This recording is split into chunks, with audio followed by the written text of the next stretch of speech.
ಶ್ರೀ ಗುರುಭ್ಯೋ ನಮಃ. ಎಲ್ಲರಿಗೂ ನಮಸ್ಕಾರ. ಜ್ಯೋತಿಷ್ಯ ಜಾಗೃತಿ ಕಾರ್ಯಕ್ರಮಕ್ಕೆ ನಿಮ್ಮೆಲ್ಲರಿಗೂ ಆತ್ಮೀಯ ಸ್ವಾಗತ. ಈಗ ನಾವು ಈ ಜ್ಯೋತಿಷ್ಯ ಜಾಗೃತಿ ಅನ್ನುವ ಕಾರ್ಯಕ್ರಮದಲ್ಲಿ ಬಹಳಷ್ಟು ವಿಡಿಯೋಗಳನ್ನ ಯೂಟ್ಯೂಬ್ ಅಲ್ಲಿ ಹಾಕಿದ್ದೀವಿ. ಆ ವಿಷಯಗಳನ್ನ ನೋಡಿ ಅನೇಕ ಜನರು ಕಮೆಂಟ್ ಬಾಕ್ಸ್ಗಳಲ್ಲಿ ತುಂಬಾ ಪ್ರಶ್ನೆಗಳನ್ನು ಮಾಡಿದ್ದಾರೆ. ಇವತ್ತು ಅದರಲ್ಲಿ ಕೆಲವು ಪ್ರಶ್ನೆಗಳಿಗೆ ನಾನು ಉತ್ತರವನ್ನ ನೀಡಬೇಕು ಅಂತ ಹೇಳಿ ಬಹಳಷ್ಟು ದಿನಗಳಿಂದ ಒಂದು ವಿಡಿಯೋವನ್ನ ಮಾಡಿ ಈ ಪ್ರಶ್ನೆಗಳಿಗೆ ಉತ್ತರ ನೀಡಬೇಕು ಅಂತ ವಿಚಾರವಿತ್ತು. ಕಾರಣಾಂತರಗಳಿಂದ ಆಗಿರಲಿಲ್ಲ. ಇವತ್ತು ನಾನು ಕೆಲವು ಆ ಕಮೆಂಟ್ಗಳಿಂದಿರ್ತಕ್ಕಂಥ ಪ್ರಶ್ನೆಗಳಿಗೆ ಉತ್ತರವನ್ನ ನೀಡ್ತಾ ಇದ್ದೇನೆ. ನನ್ನ ಜಾತಕವು ಕರ್ಕ ಲಗ್ನದ್ದಾಗಿದೆ, ನನಗೆ ತುಲಾರಾಶಿ ಚತುರ್ಥದಲ್ಲಿ ಮಂಗಳನಿದ್ದಾನೆ, ನನಗೆ ಮಂಗಳ ದೋಷ ಬರ್ತದೇನು ಅಂತ. ಕರ್ಕ ಮತ್ತು ಸಿಂಹ ಲಗ್ನದ ಜಾತಕಗಳಿಗೆ ಮಂಗಳ ಅನ್ನುವ ಗ್ರಹ ಕೇಂದ್ರ ತ್ರಿಕೋಣ ಅಧಿಪತಿಯಾಗಿರುವುದರಿಂದ, ಯೋಗಕಾರಕ ಗ್ರಹನಾಗಿರುವುದರಿಂದ, ಪರಮ ಶುಭ ಗ್ರಹನಾಗಿರುವುದರಿಂದ ಅಂತವರಿಗೆ ಮಂಗಳ ದೋಷ ಬರುವುದಿಲ್ಲ. ಅವನು ಶುಭಪ್ರದನು, ಆ ಲಗ್ನಕ್ಕೆ ಶುಭಗ್ರಹನು, ಶುಭಪ್ರದಾಯಕನು.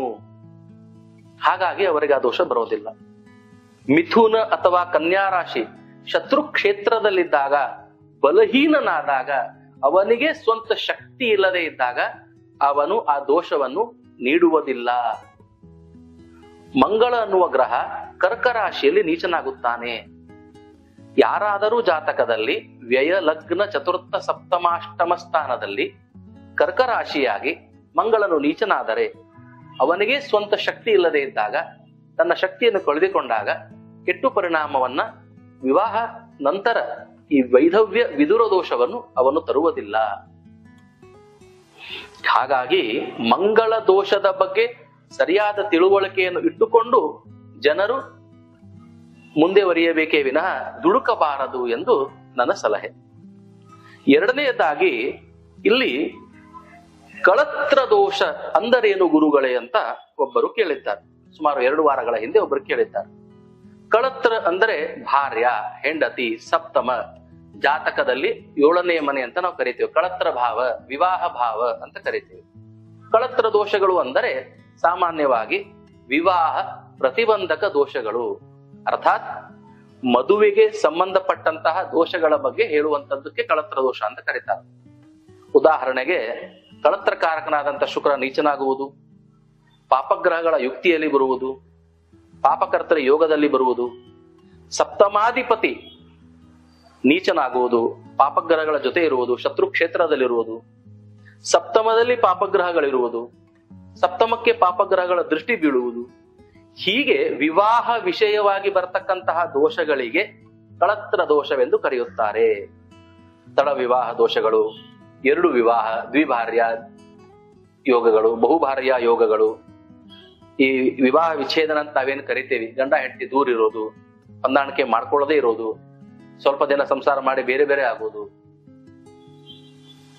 ಮದುವೆ ಮಾಡ್ಕೊಳ್ತಿದ್ದಂಗೆ ಗಂಡ ಅಥವಾ ಹೆಂಡತಿ ಬೇಗ ಸಾಯೋದು, 1 ಬಿಟ್ಟು 2 ಮದುವೆ ಮಾಡ್ಕೊಳ್ಳೋದು, ಈ ವಿಷಯದ ಬಗ್ಗೆ ಬೆಳಕನ್ನ ಕೊಡುವುದು ಅಥವಾ ಈ ದೋಷಗಳಿಗೆ ಇನ್ ಜನರಲ್ ಕಳತ್ರ ದೋಷ ಎಂದು ಕರೀತಾರೆ. ಹಾಗೆ ಮುಂದೆ ಹೋಗ್ತಾ ಒಬ್ಬರು ಈ ಅಭಿಚಾರದ ಬಗ್ಗೆ, ಮಾಟ ಮಂತ್ರ ಯಂತ್ರ ತಂತ್ರಗಳ ಬಗ್ಗೆ ತಮ್ಮ ದುಃಖವನ್ನ ಹಂಚಿಕೊಂಡಿದ್ದಾರೆ. ನನ್ನ ಮನೆಯ ಎದುರುಗಡೆ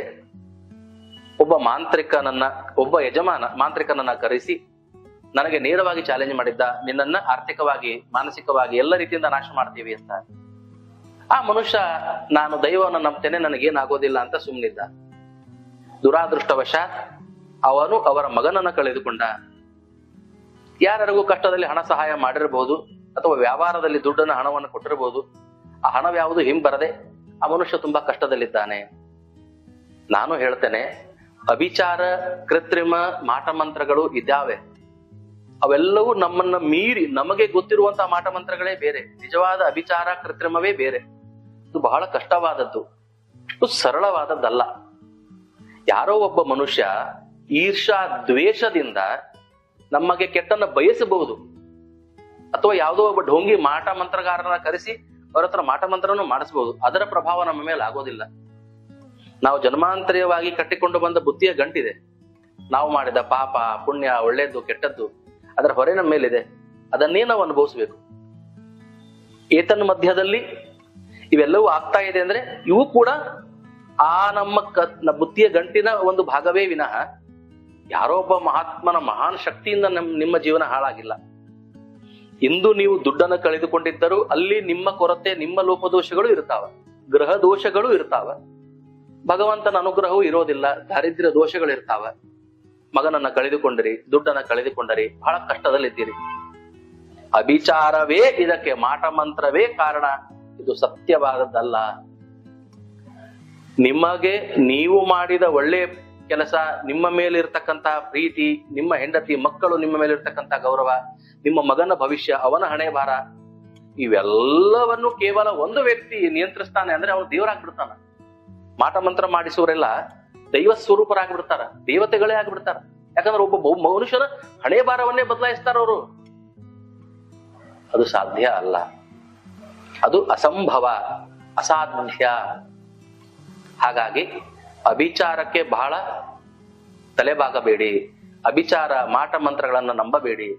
ಮನುಷ್ಯ ಪ್ರಯತ್ನ, ದೈವ ಬಲ ಅವು ಬಹಳ ಮುಖ್ಯವಾದದ್ದು. ದೈವರನ್ನ ನಂಬ್ರಿ, ನಿಮ್ಮ ಕೆಲಸ ಕಾರ್ಯವನ್ನ ನಂಬ್ರಿ, ನಿಮ್ಮ ಆತ್ಮವನ್ನ ನಂಬ್ರಿ, ನಿಮ್ಮನ್ನ ನಂಬ್ರಿ, ನಿಮ್ಮಲ್ಲಿರ್ತಕ್ಕಂಥ ಕ್ಷಮತೆ, ಸಾಮರ್ಥ್ಯವನ್ನ ನಂಬ್ರಿ. ಇವೆಲ್ಲವೂ ಕಿತ್ತುಕೊಟ್ಟು ಹೋಗ್ತವೆ.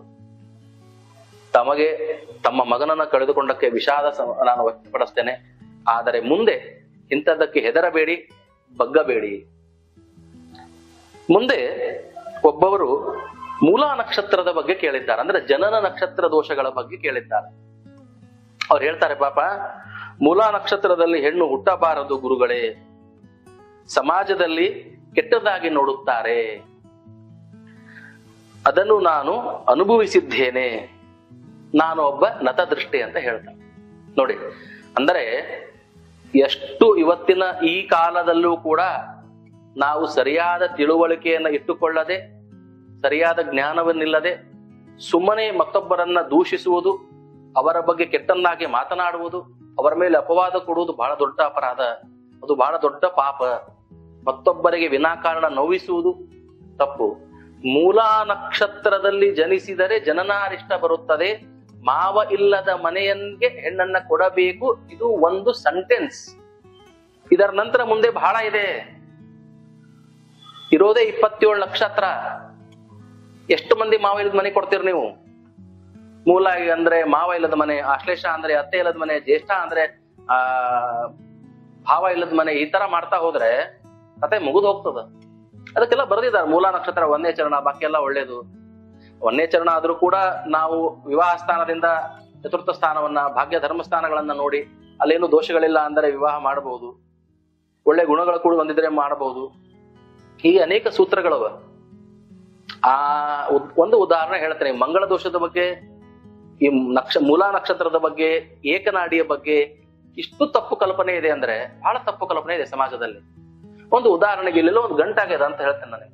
ಒಂದು ಗಂಟಾಗಿದೆ, ಗ್ಯಾಸ್ಟ್ರೈಟಿಸ್ ಟ್ಯೂಮರ್ ತರ ಏನೋ ಒಂದಾಗಿದೆ, ಗಂಟಾಗಿದೆ. ಗಂಟಾಗಿದ್ದೆಲ್ಲ ಕ್ಯಾನ್ಸರ್ ಏನು ಹಂಗಂದ್ರೆ? ಈಗ ಗಂಟಾಗ್ಯದ ಕ್ಯಾನ್ಸರ್, ಗಂಟಾಗ್ಯದ ಕ್ಯಾನ್ಸರ್ ಹಂಗ ಅನ್ಲಿಕ್ಕೆ ಬರ್ತದೇನು? ಪರಿಶೀಲನೆ ಆಗಬೇಕು. ಗಂಟಾಗ್ಯದ ಅಂದ್ರೆ ಏನು? ಬರೀ ಗಂಟಾಗ್ಯದೋ, ಅದೇನ್ ಸಿಸ್ಟು, ಅದೇನ್ ಗ್ಯಾಸ್ಟ್ರೈಟಿಸ್ ಟ್ಯೂಮರು, ಅಥವಾ ಅದು ಬೇರೆ ಏನು, ಅಲ್ಲಿ ಏನಾದ್ರು ನೀರು ತುಂಬಿಕೊಂಡು ಗಂಟಾಗ್ಯದೋ ಏನು, ಬೇರೆ ಬೇಕಾದಷ್ಟು ಕಾರಣ ಇರ್ತಾವ. ಅದಕ್ಕೆ ಪರೀಕ್ಷೆ ಆಗ್ತದ, ಟೆಸ್ಟ್ ಆಗ್ತದ, ಸ್ಕ್ಯಾನ್ ಆಗ್ತದ, ಚೆಕಪ್ ಆಗ್ತದ. ನುರಿತ ಅದರ ಬಗ್ಗೆ ಸಂಪೂರ್ಣವಾಗಿ ತಿಳಿದ ವೈದ್ಯ ಹೇಳ್ತಾನೆ ಏನಾಗ್ಯದ ಅಂತ, ಕಂಡವ್ರಲ್ಲ. ಹಾಗಾಗಿ ದಯವಿಟ್ಟು ನಿಮ್ಮ ಸಮಸ್ಯೆಗಳಿಗೆ ಯೋಗ್ಯರ ಸಲಹೆಯನ್ನ ತಗೊಳ್ರಿ. ಸಿಕ್ಕವ್ರ ಸಲಹೆ ತಗೊಂಡ್ರೆ ಹಿಂಗ ಆಗ್ತದ. ಎಲ್ಲರಿಗೂ ಎಲ್ಲ ವಿಷಯ ಗೊತ್ತಿರೋದಿಲ್ಲ, ಗೊತ್ತಿರೋರ್ ತರ ನಟಿಸ್ತಾರ, ಅಥವಾ ಅದವ್ರವ್ರ ಕಾನ್ಫಿಡೆನ್ಸ್ ನನಗೆ ಗೊತ್ತದ ಅಂತ ಹೇಳಿ ಅಲ್ಲ. ಈ ಕಮೆಂಟ್ ಗಳನ್ನ ನಾನು ಯಾಕೆ ಹೇಳ್ತಾ ಇದ್ದೇನೆ ಅಂದ್ರೆ, ಈ ಸಾಡೆ ಸಾತಿ ಬಗ್ಗೆನೂ ಹಂಗ. ಸರ್ ನಂಗೆ ಸಾಡೆ ಸಾತಿಯಲ್ಲಿ ವಿದ್ಯಾ ಹಾಳಾಯ್ತು, ಸಾಡೆ ಸಾತಿಯಲ್ಲಿ ಅದಾಯ್ತು, ಅವನು ಧರ್ಮಕಾರಕ. ಒಂದ್ ಕಮೆಂಟ್ ಅಲ್ಲಿ ಇದೆ, ನಾನು ಬಹಳ ದುಡ್ಡು ಗಳಿಸಿದ್ದೆ, ಬಹಳ ಸಂಪಾದನೆ ಮಾಡಿದೆ, ಸಾಡೆ ಸಾತಿ ಬಂತು, ಎಲ್ಲ ಕೊಚ್ಕೊಂಡು ಹೋಯ್ತು ಅಂತ. ಹಾಗೇನು ಇಲ್ಲ. ಸಾಡೆ ಸಾತಿ ಅಂದರೆ ಆ ಶನಿಯು ಧರ್ಮ ದೇವತೆ, ಸತ್ಯ ನ್ಯಾಯದ ದೇವತೆ. ನಾವು ನಮ್ಮ ಜನ್ಮಾಂತರೀಯವಾಗಿ ಮಾಡಿಕೊಂಡ ಬಂದ ಪಾಪದ ಫಲವನ್ನ ಅವನು ಆ ಸಾಡೆ ಸಾತಿ ಕಾಲದಲ್ಲಿ ಕೊಡ್ತಾನೆ. ಅವನು ನಿರ್ದಾಕ್ಷಿಣ್ಯವಾಗಿ ನಮಗೆ ಕಷ್ಟಗಳನ್ನು ಕೊಡ್ತಾನೆ. ಅದಕ್ಕೆ ಬೇಕಾದಷ್ಟು ಪರಿಹಾರಗಳವ. ಮನುಷ್ಯನಿಗೆ ಸಹನೆ, ತಾಳ್ಮೆ, ನಂಬಿಕೆ ಬೇಕು. ಹೊಸ ಕೆಲಸ ಕಾರ್ಯಗಳಲ್ಲಿ ತೊಡಗಬಾರದು. ಅಹಂಕಾರ ಗರ್ವದಿಂದ ಮೆರೆಯಬಾರದು. ಸಮಾಧಾನ ನಿರಾಳ ಸರಳತೆಯ ಜೀವನವನ್ನ ಮಾಡಬೇಕು. ಬಡವರಿಗೆ, ಬಗ್ಗರಿಗೆ, ಅಸಹಾಯಕರಿಗೆ ಹೆಚ್ಚು ಸಹಾಯವನ್ನ ಮಾಡಬೇಕು. ದೇವರ ನಾಮಸ್ಮರಣ ಸ್ತುತಿಯನ್ನ ಮಾಡಬೇಕು. ತೀರ್ಥಕ್ಷೇತ್ರ ದರ್ಶನವನ್ನ ಮಾಡಬೇಕು. ಸಮುದ್ರ ನದಿ ಸ್ನಾನಗಳನ್ನ ಮಾಡಬೇಕು. ಹೆಚ್ಚು ಒಳ್ಳೆಯದನ್ನೇ ಮಾಡ್ತಾ ಹೋಗಬೇಕು. ದೊಡ್ಡ ದೊಡ್ಡ ಕೆಲಸ ಕಾರ್ಯಗಳಿಗೆ ಕೈ ಹಾಕಬಾರದು. ಹೀಗೆ ಸರಳತೆಯಿಂದ ತಗ್ಗಿ ಬಗ್ಗಿ ಸಾಡೆ ಸಾತಿಯಲ್ಲಿ ನಡೆದರೆ ಆ ಶನಿಯ ಸಂಪೂರ್ಣ ಅನುಗ್ರಹ ನಿಮ್ಗಾಗ್ತದ. ಎಷ್ಟೇ ಕಷ್ಟಗಳಿದ್ರು ಅದು ದೂರ ಆಗ್ತದೆ. ವಿಷಯಗಳ ಬಗ್ಗೆ ತಿಳುವಳಿಕೆಯನ್ನು ಇಟ್ಟುಕೊಂಡು ನಾವೇನಾದ್ರು ಒಂದು ಪ್ರಯತ್ನ ಮಾಡಿದರೆ ಒಳ್ಳೇದಾಗ್ತದೆ. ಹಾಗಾಗಿ ನಾನು ಈ ಒಂದು ಕಮೆಂಟ್ಗಳನ್ನ ಇನ್ನೂ ಬೇಕಾದಷ್ಟವ, ನಾನು ಆರೋಗ್ಯದ ಬಗ್ಗೆ ಹೇಳಿದ್ರ ಬಗ್ಗೆ ಕೆಲವೊಬ್ರು ಕಮೆಂಟ್ ಮಾಡಿದ್ದಾರೆ. ಮತ್ತೆ ಈ ವಿವಾಹ ವಿಷಯವಾಗಿ ಮದುವೆ ಆಗ್ತಾ ಇಲ್ಲ, ನಾನು ಹೇಳಿದ್ದೇನೆ ಗ್ರಹ ನಕ್ಷತ್ರ ತುಂಬಾ ವರ್ಷ ಆಯ್ತು, ಮದುವೆ ಹೆಸರು ಕೇಳಿದ್ರೆ ಜಿಗುಪ್ಸೆ ಬರ್ತಾ ಇದೆ, ಜೀವನನೇ ಬೇಸರ ಅನಿಸ್ತಾ ಇದೆ ಅಂತ ತುಂಬಾ ಜನ ಯುವಕರು ಕಮೆಂಟ್ ಮಾಡಿದ್ದಾರೆ. ಯಾಕೆ ಮಾಡಿದ್ದಾರೆ ಹೇಳ್ರಿ? ಅವ್ರು ಒಳ್ಳೆ ವಿದ್ಯಾಭ್ಯಾಸ ಮಾಡಿ ಒಳ್ಳೆ ಉದ್ಯೋಗವನ್ನು ಪಡೆದಿದ್ದಾರೆ, ಅವ್ರಿಗೆ ಹೆಣ್ಣಿಲ್ಲ. ಹಾಗಾಗಿ ನಾನು ಈ ಕಮೆಂಟ್ಗಳಿಗೆ ಯಾಕೆ ಇವತ್ತು ಉತ್ತರ ಕೊಡ್ತಾ ಇದ್ದೀನಿ ಅಂತಂದ್ರೆ, ಜ್ಯೋತಿಷ್ಯ ಶಾಸ್ತ್ರ ಎಲ್ಲದಕ್ಕೂ ಪರಿಹಾರ ಕೊಡ್ತದ ಅನ್ನೋ ತಪ್ಪು ಕಲ್ಪನೆಯಿಂದ ಹೊರಗೆ ಬರಬೇಕು. ಜ್ಯೋತಿಷ್ಯ ನಮ್ಮ ಜೀವನದಲ್ಲಿರುವ ಕತ್ತಲೆ ಮೇಲೆ ಬೆಳಕನ್ನ ಕೊಡ್ತದ. ಆ ಬೆಳಕಿನಿಂದ ನಮಗೇನು ಕಣ್ಣಿಗೆ ಸ್ಪಷ್ಟವಾಗಿ ಕಾಣ್ತಾ ಇರ್ಲಿಲ್ಲ ನಮ್ಮ ಜೀವನದ ಬಗ್ಗೆ, ಅದು ಕಾಣ್ಲಿಕ್ಕೆ ಶುರು ಆಗ್ತದ. ಅದರ ನಂತರ ನಾವು ನಿರ್ಣಯ ತಗೋಬೇಕು, ಏನ್ ಮಾಡ್ಬೇಕು. ಕತ್ತಲೆಯಲ್ಲಿ ನಡೆಯುವುದಕ್ಕೆ ಬಹಳ ಕಷ್ಟ ಆಗ್ತದ. ಎಲ್ಲಿ ಎಡುತ್ತೇವೋ, ಎಲ್ಲಿ ಕಲ್ಲು ಮುಳ್ಳದನೋ, ಎಲ್ಲಿ ತೊಂದರೆಗೊಳಗಾಗ್ತೇವೋ ಭಯ ಇರ್ತದೆ. ಆ ಕತ್ತಲೆಯಲ್ಲಿ ನಮಗೆ ಒಂದು ಬೆಳಕು ಬಿದ್ದಾಗ ಅಲ್ಲಿ ನಮ್ಗೆ ಸ್ಪಷ್ಟನೆ ಸಿಗ್ತದ. ಇಲ್ಲಿ ತೆಗ್ಗದ, ಇಲ್ಲಿ ಕಲ್ಲು ಮುಳ್ಳದ, ಇಲ್ಲಿ ಗೊದ್ದಲ ಅದ, ನಾನು ಅಲ್ಲಿ ನೀರದ, ಅಲ್ಲಿ ಬೆಂಕಿ ಅದ, ನಾನು ಹೇಗೆ ದಾಟಿಕೊಂಡು ಹೋಗಬೇಕು ಅಂತ ನಾನು ವಿಚಾರ ಮಾಡಿ ಪರಿಹಾರ ಮಾಡ್ಕೊಂಡು ಮುಂದೆ ಹೋಗ್ಬೇಕು. ಹಂಗೆ ಜ್ಯೋತಿಷ್ಯ ಅಂದ್ರೇನೆ ಪರಿಹಾರ ಅಂತ ತಿಳ್ಕೊಂಡ್ಬಿಟ್ಟೆ ನಾವು. ಯಾರಾದ್ರೂ ಜ್ಯೋತಿಷಿಗಳಾದ್ರೂ ನಮ್ಗೆ ಪರಿಹಾರ ಸಿಕ್ಬಿಡ್ತದ? ಸಿಗೋದಿಲ್ಲ. ನಿಮಗೆ ವಿಷಯ ಜ್ಞಾನ ಸಿಗ್ತದ, ನಿಮ್ಮ ಪ್ರಶ್ನೆಗೆ ಉತ್ತರ ಸಿಗ್ತದ, ಪರಿಹಾರ ಸಿಗ್ತದೋ ಇಲ್ಲೋ ಗೊತ್ತಿಲ್ಲ. ಎಲ್ಲ ಜ್ಯೋತಿಷ್ಯ ಶಾಸ್ತ್ರಜ್ಞರ ಹತ್ರ ಏನ್ ತಿಳ್ಕೊಂಡು ಬರ್ತಾರೆ? ಪರಿಹಾರ ಸಿಗ್ತದಂತ ಪರಿಹಾರ ಸಿಗಬಹುದು, ಅದು ನೀವೇ ಮಾಡಬೇಕು, ನಿಮ್ಮಿಂದಲೇ ಆಗಬೇಕು. ನಿಮ್ಮ ಕತ್ತಲೆಯಲ್ಲಿರ್ತಕ್ಕಂಥ ಸ್ಥಿತಿಗೆ ಬೆಳಕು ಸಿಗ್ತದಷ್ಟೇ. ಮುಂದಿಂದೆಲ್ಲ ನಿಮ್ಮ ಕೈಯಲ್ಲಿ ಇರ್ತದೆ. ಈ ವಿಷಯವನ್ನ ನಿಮ್ಮ ಹತ್ರ ಹೇಳಬೇಕಾಗಿತ್ತು. ಹಾಗಾಗಿ ಈ ಕಮೆಂಟ್ ಮೂಲಕ ಉತ್ತರವನ್ನ ನೀಡುತ್ತಾ ಈ ನನ್ನ ಸಂಚಿಕೆಗೆ ವಿರಾಮವನ್ನ ನೀಡ್ತಾ ಇದ್ದೇನೆ. ಮುಂದಿನ ಸಂಚಿಕೆಗಳಲ್ಲಿ ಇನ್ನೂ ಅನೇಕ ಪ್ರಶ್ನೆಗಳಿಗೆ ಉತ್ತರ ನೀಡುವ ಪ್ರಯತ್ನವನ್ನು ಮಾಡ್ತೇನೆ, ಸಮಾಧಾನವನ್ನು ನೀಡುವ ಪ್ರಯತ್ನ ಮಾಡ್ತೇನೆ.